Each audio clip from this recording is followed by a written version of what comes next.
Hello there, Alaskans, wherever you are. Welcome to the Must Read Alaska Show. Coming to you from somewhere in Alaska. This is the place where we talk about, you guessed it, Alaska. Where we keep the mainstream media on their toes and where we are standing up for what's right in a world run by leftists. You can find out more by heading over to mustreadalaska.com and also checking out the Must Read Alaska YouTube channel for some really great content. But first, let's get this party started. Very, very good. Well, welcome aboard, everybody, to the Must Read Alaska Show, coming to you from somewhere in Alaska. And it is a gorgeous day out there here in South Central Alaska. Check out the newsletter this morning. If you don't subscribe, go to our Facebook page a little bit later on today where I will post it. I'll post the newsletter and then you can subscribe from there. And you can also subscribe over at www.mustreadalaska.com and sign up and get it in your inbox. We've got about 10,600 subscribers and love every single one of you and appreciate you reading the Must Read Alaska newsletter. So today we've got a pretty big show, John Quick. I see you're over there in the Nikiski. How's everything on the Kenai Peninsula today? Going good. We had a big outdoor Sportsman show at our huge rec center here on the peninsula, and all the politicians were here. Most of the politicians were here. So it's fun for folks on the Kenai Peninsula to I don't know if they do this in other states where you can, just show up to some random Sportsman outdoor show and hang out with candidates that are actually running. So that's one thing I like about Alaska is that, candidates, it's not a big deal to show up to that kind of stuff. So I think it's fun for folks on the peninsula to have an opportunity to interact with people that are either elected or running, and whether you're going to vote for somebody or not, you can sit there and ask them as many questions as you want. And I think that's a positive thing. So I didn't go to it this year, but I've heard from folks who did, and it turns out it was a great event. So it was a big turnout. So I did a walkthrough, and there were a lot of candidates. There were Tuckerman Babcock, there was Nick Begich, and I saw Ron Gillum, who's our state representative. Saw a bunch of them. And then I went up to Palmer and I went to the Airmen's show up there and walked around. I know Kelly Chewbacca, who was running for U.S. Senate, was up there. I did not see her there, but I ran into a Washington Post reporter while I was there. And he's hot on the trail. In fact, he's going to be up in Fairbanks today. But let's just thank Charlie Pierce for Governor for sponsoring our show today. We really appreciate the support we get from Charlie Pierce for Governor campaign. He's our first sponsor of our show. We've been up for about a year and a half, and he joined us as a sponsor in March. Really appreciate you, Charlie Pierce for Governor. It was good seeing you the other day in Kenai. We have a special guest with us today. I don't want to delay, so I'd like to just welcome Santa Claus to the show. Santa is running for U.S. House for the state of Alaska. Welcome to the show, Santa Claus. Thank you, Suzanne and John, for having me on here on Must Read Alaska. Thank you. It's really a pleasure to have you on. And I know that you told me the other day that you have done 17 podcasts. And I don't know if that's recently. Is that just like everybody all of a sudden wants you on their show or what? Yeah, I think probably in that sector, word is getting around. And I'm pretty good humored about stuff. So I think a lot of the hosts are pleasantly surprised. Right. Well, and it's well fitting for your name. I just want to tell listeners a little bit about you and have you describe your bio to them a little bit. Now, just to set the framework here, there are 48 candidates on the special election ballot for House. It is a fascinating thing that we're going through right now because we have not had a congressman other than Don Young since 1973. And the congressman we had before that was Nick Begich the first. But we are having our first, it's a special election because we have to have a replacement for him that fills out the rest of his term. This is a different race than the regular race for Congress, which happens regularly every 2 years. This is a special race. This is a race that whoever wins it is just going to be congressperson for about, September, October, November, December, and half of January until the next person's sworn in. So Santa, you have filed for this race, not the regular one, just for the fill-in and finishing out Don Young's term, correct? Correct. Great. And I just want to make sure that everybody knows that Santa is looking to fill in the shoes of Don Young. And let's talk a little bit about your bio before you came to Alaska, before you became notoriously known as the Santa Claus of North Pole, who also happens to be on the city council up there. Where did you come from? I came from the Northeast. I grew up over there, mostly in New York City, and also parts of Connecticut. I was in boarding school there, and upper middle class family, really closely knit, enjoyed the holidays, celebrations. We did enjoy Christmas. My siblings mostly around the East Coast now, and worked my way west. I lived in 9 different states. And when I was in New York City, you talked about the background just a moment ago. I was special assistant to the Deputy Police Commissioner of New York City, also was a member of FEMA's National Defense Executive Reserve while I was director of the Terrorism Research and Communications Center, also was Chief of Safety and Security, U.S. Virgin Islands Port Authority. And I earned my bachelor's and master's degree at New York University, where I finished my doctoral coursework in educational communication and technology. And when I moved west, first to Colorado, up in Telluride, beautiful place, then Park City, Utah, another beautiful place, mostly ski towns. Then Lake Tahoe, another ski town way up in the mountains. I was doing a lot of child advocacy, even in law enforcement. You see a lot of children falling through the cracks, and social services don't necessarily cover all the bases. And they're not that well knit as far as providing services to children, in my opinion, vulnerable children in dire straits. So all that kind of came together when I moved to Lake Tahoe. And in 2004, I grew out my beard. This is how it grew out, nice and white and bushy. And people said, "Oh, you got to do the Santa thing." So I did. Volunteered for about 30 nonprofits around the lake. It's a huge lake, and it was well received. And that February, I was walking to the post office in the snow and on the ice. And I was praying, as monks tend to do. I'm also a monk in real life. And I was praying, what should I do with this appearance? How can I use it to benefit the greatest number of children? So right after my prayer, like 20 seconds later, this white car came up the road towards me. Its windows were open, so I kind of glanced over, and it was really cold outside, so I was surprised about the windows being open. And right after my prayer, and right as the car went by, a male voice said, "Santa, I love you." Mm-hmm. And the car just kept going, never saw it again, never found out who said that. And I took it to heart. And the next day, went to the county clerk there and started the legal name change process.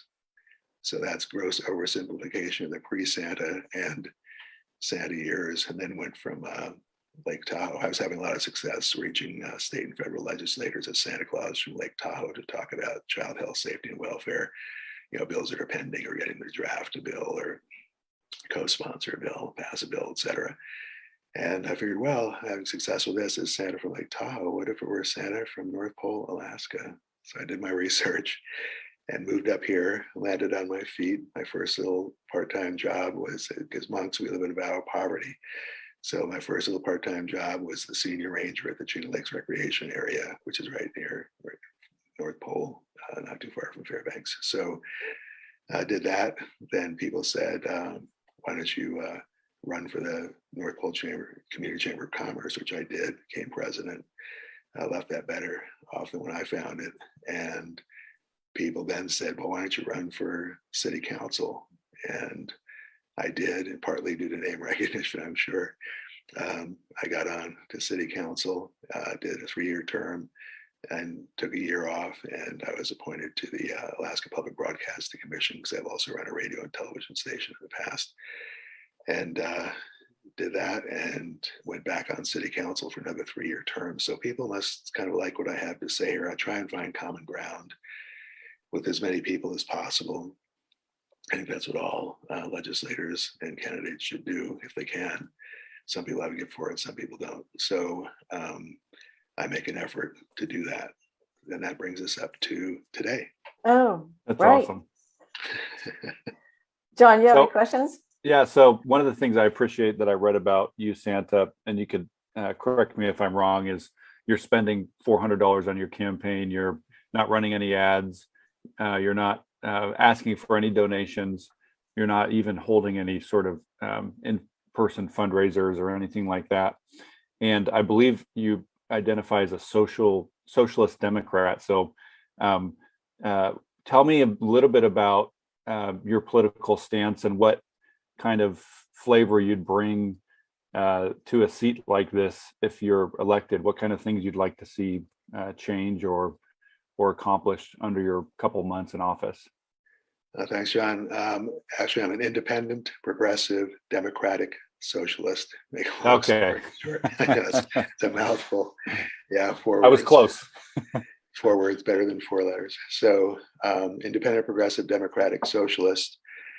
That means I'm independent, as you said. I'm not fundraising. I'm not overly campaigning.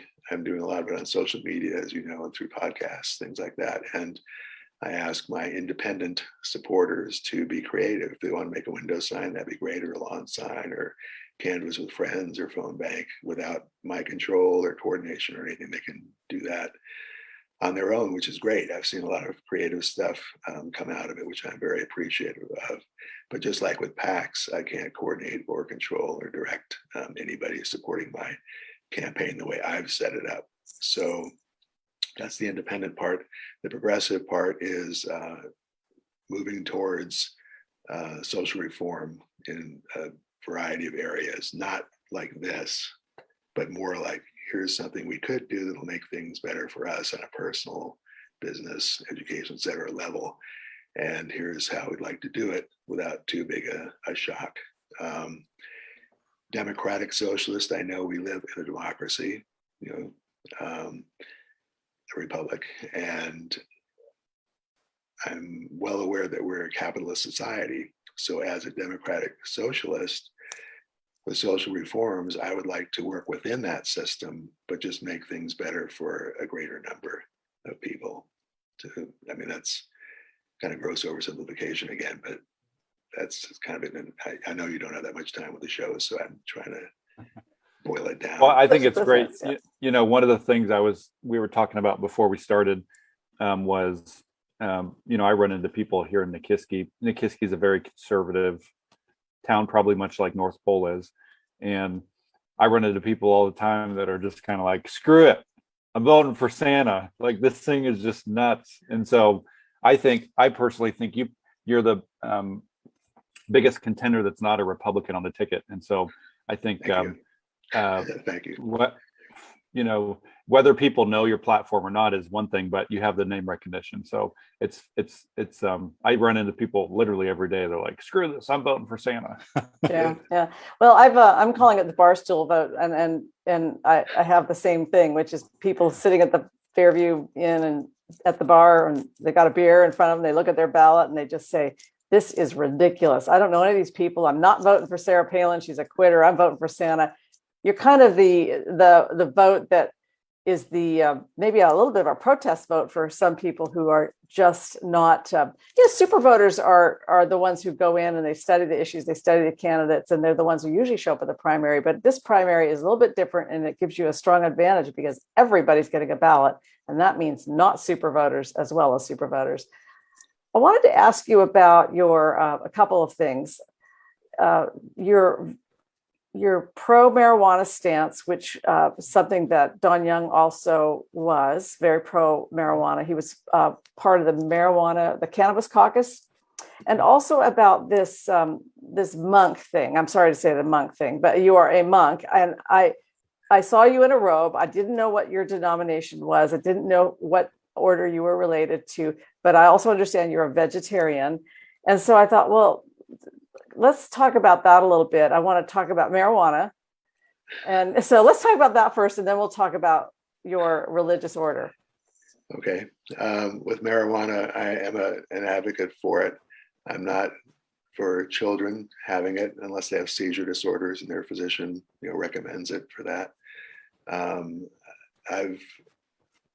When I studied it, I came across data that says our brains keep forming until we're about 27 years old. And then there's like a holding pattern. And I figure I'd rather be safe than sorry. So even though I didn't do it myself, I would advocate for marijuana for people 27 and older with medical exceptions. For instance, I have cancer, or was diagnosed with cancer 10 years ago, and I use a combination of CBD and THC edibles just before I go to bed at night. It helps me get a good night's sleep, and it also keeps the cancer at bay, which it has now for more than a decade, which I'm grateful for. We all have cannabinoid receptors in our bodies.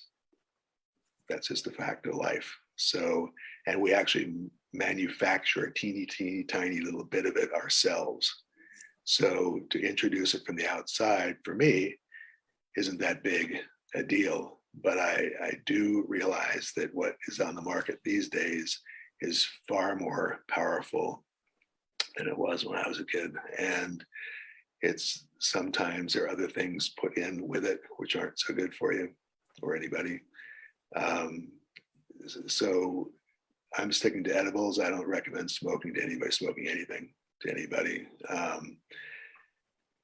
And my dosage is so low that by the time I wake up in the morning, my body has already, done whatever it's going to do with it, and I'm good to go. I'm not sure if that answers your question. Well, yeah, it does. It makes perfect sense. And so that is a very complicated topic, and I know that Don Young was really interested in expanding cannabis legality from the federal level and decriminalizing it. And it sounds like you are in line with Don Young on that.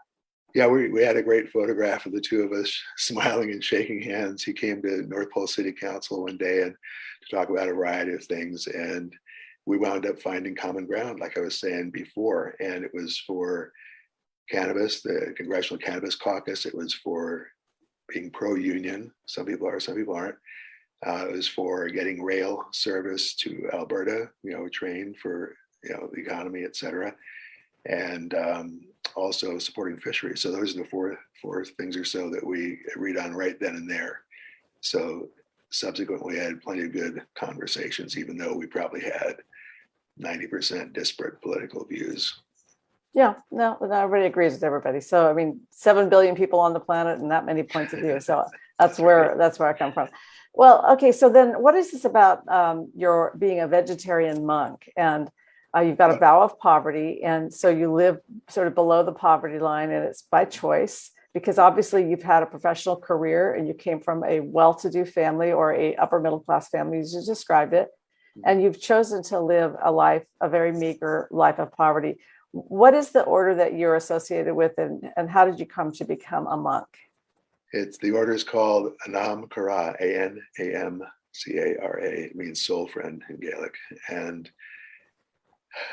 I believe that to distill it again, I believe that the greatest gift is love, and that we are to love one another and always find something to love in another person.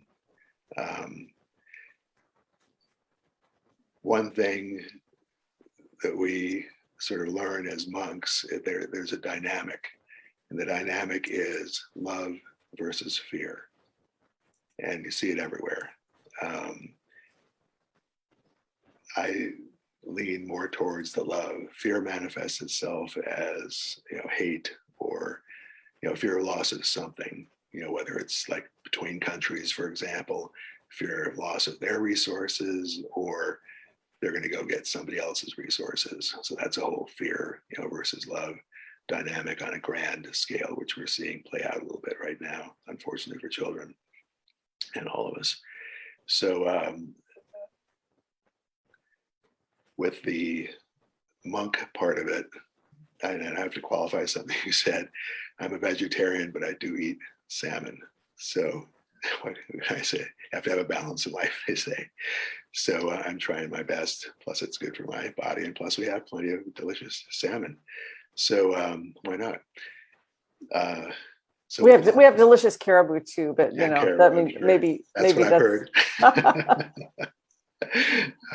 And I'm not against it. I'm all for subsistence. I'm all for those are things we have to protect now. Climate change, and that's going to have an impact on everything from permafrost to fisheries to you name it, unfortunately. And even the military is experiencing some of the impacts of the climate change already. And we had this, as you know, gigantic defense array up here, since it's the Defense Department, not the War Department. So we're all set for pretty much anything Russia or any other country could throw our way. And I think it could use some more support, financial support up here, especially. And that's another thing that, speaking of common ground, Dan Sullivan and I agree about some of the military stuff, like decreasing suicides, decreasing sexual assaults, finding adequate housing for military personnel, that sort of stuff. And even with Lisa, challenges related to aging population, other common ground issues. But for monks, we sort of try and relate to people on the love level, not the other stuff so Very much. good. Very good. Let's turn to a really tough issue, which I've asked other candidates about, asked you about as well. And right now, as you know, Roe versus Wade is a hot topic at the national level, with the Supreme Court and the leak of the draft document that shows the Supreme Court has voted in the majority to overturn the 1973 landmark legislation that granted broad rights for abortion with sideboards on it, so that states could not curtail abortions, too early or too late in the pregnancy. And that looks like it's going to be overturned, and the Supreme Court is turning back to the states the authority to make their own laws about abortion, which creates a patchwork and creates other difficulties. And I wonder what your opinion is about this Supreme Court decision and the pending legislation that's in the Senate for this week about simply creating federal law from the congressional level that allows the states allows abortion, nationwide, regardless of state lines. What are your thoughts about this? Well, I personally am pro-choice. I've read a whole bunch about viability of fetus issues. I've read Roe v. Wade. I'm for codifying women's rights right now in Congress to protect them. And I'm also well aware of issues that people bring up about organizations like Planned Parenthood, for example. Most people don't realize when I was 40 years old, I decided I did not want to have children. And I went to Planned Parenthood and had a vasectomy. So Planned Parenthood offers a wide array of healthcare services for men and for women, not just a small portion of their work dealing with abortions. So with Roe v. Wade, if I had a uterus, I'd want to protect it. I'm male, so in my case, I think if people want to prevent abortions, why not think about things like vasectomies for men, that are reversible mostly. And I would approach it a different way through education and some other stuff if we want to prevent abortion. So I just have a different take on the entire issue. And if somebody was saying they're going to legislate something having to do with my testicles or my penis, I'd be pretty upset about it. And I think a lot of women are. And I know they're both sides to the whole issue having to do with Roe v. Wade, but that's kind of my general take on it. So in this case, I understand that you're pro-choice, and I'll make it my missions in life to convince you to be pro-life.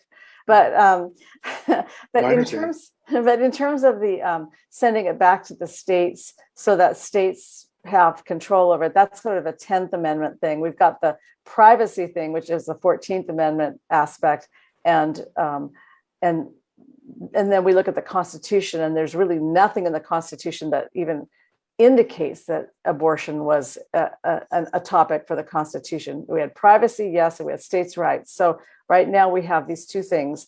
They look like they're going to throw out the Roe v. Wade because it is not constitutionally grounded, and then send that as a question. Anything that is not covered by federal law is put back into the states, and that's what the Constitution says. So so could you support that at all, allowing that to be a states' rights thing? Well, in Alaska, as you know, for the last 50 years, we've had very, very strong privacy laws, hence issues with abortion, hence issues with marijuana and some other areas, communications, et cetera. And I sort of like I think if it were codified at the federal level, that would probably remove that from state control, although some states will always, it's prosecutors. There are prosecutors in each state. Some prosecutors will prosecute, some people won't. Just a fact of life. They're just,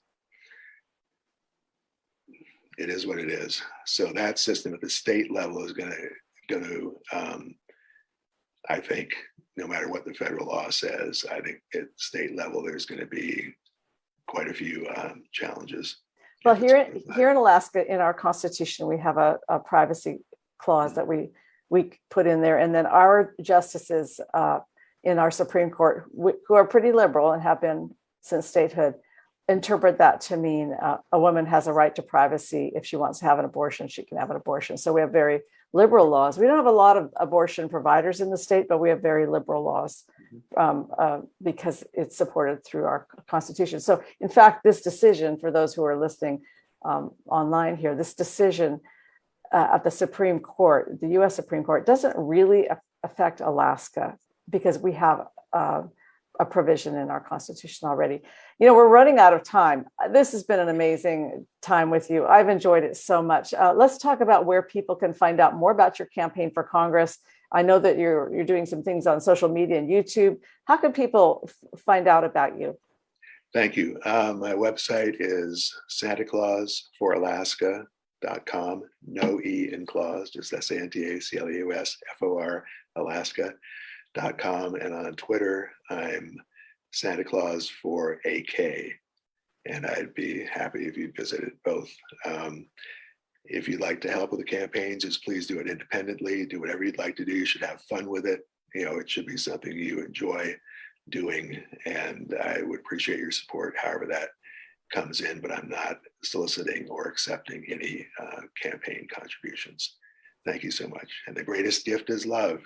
So that's what I like to see circulate out there. Thank you. John? One of the things I'll close with, and then I'll link our sponsor, and then Suzanne can take it away. But I think, as people listen to this, they've got to witness something that I think is disappeared in America, and that's Santa Claus is pro-choice. And I couldn't disagree with them any harder. I'm super pro-life. And look at us, we're having a conversation. We're not screaming at each other. We're not yelling at each other. We're sitting down on Zoom, being okay to disagree and still finding other avenues in which we can talk about things that we could possibly, have some agreement on. And I think that that's one of the things that's missing in America, is that we've lost the ability to have a normal conversation and have iron sharpen iron. We've decided to throw a tantrum instead. And so I think that it's moments like these that I think we need more of. And anyways, I just want to thank Santa for coming on, and want to thank our show sponsor, Charlie Pierce for Governor. Charlie Pierce is a champ. He's one of the coolest mayors I've ever met, and he's running for governor, and he sponsored our show. And we just want to thank him for doing that, spreading conservative news all through Alaska with his sponsorship. Very good. Well, thank you, everybody, for tuning into the Must Read Alaska show. And be sure to tune in on Wednesday when John hosts the show on his own. Last week, he had Representative Laddie Shaw on the show. That was great. And all of those shows that we've done are up at our podcast locations. They're up. Where are they? They're at Apple iTunes, Google Play, Pandora, the whole gamut, right? Yep, Spotify, everything. So check those out there. There's a really good interview with Representative Laddie Shaw. And thanks, Santa, for being with us on the show. Good luck to you in all your ventures. I hope I see you soon. Until next week, everybody, we're signing off from somewhere in Alaska. Thanks, Suzanne. Thanks, John. Thanks, Must Read Alaska.